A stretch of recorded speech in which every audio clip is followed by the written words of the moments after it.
আপনি যদি খারাপ অবস্থায় থাকেন তাহলে আপনার পাশে কেউ থাকবে না, না আত্মীয় স্বজন, না বন্ধু বান্ধব।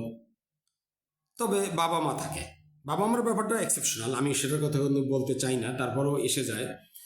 কেউ থাকবে না কথাটা যদি বলি তাহলে হয়তো অনেক সময় বাবা মার কথাটা চলে আসতে পারে যে বাবা মা থাকে, বাবা মার ব্যাপারটা আলাদা। তো আর কেউ থাকবে না, কাউকে পাওয়া যাবে না। কিন্তু আপনি যদি প্রতিষ্ঠিত হন, পৃথিবীর সবাইকে পাবেন, কেউ আপনার কাছ থেকে দূরে সরে যাবে না, সবাই আপনার সাথে যোগাযোগ রাখবে, আপনি যোগাযোগ রাখলে তারাও রাখবে, এরকম একটা ব্যাপার। আর যদি আপনি খারাপ অবস্থায় থাকেন তাহলে আপনাকে যে শিক্ষাটা দিবে প্রকৃতি, সেই শিক্ষাটা জীবনের সবচেয়ে বড় শিক্ষা, এবং ওই শিক্ষাটা পেলে আপনি জীবনে উন্নতি করতে পারবেন। ওই শিক্ষাটা অনেকে পায় না, অনেকে ওই শিক্ষাটা না পাওয়ার কারণে সে জীবনে ভালো উন্নতি করতে পারে না। আমি আমার ছোট সময়টায় আমি ওই শিক্ষাটা চরমভাবে পেয়েছি, চরমভাবে।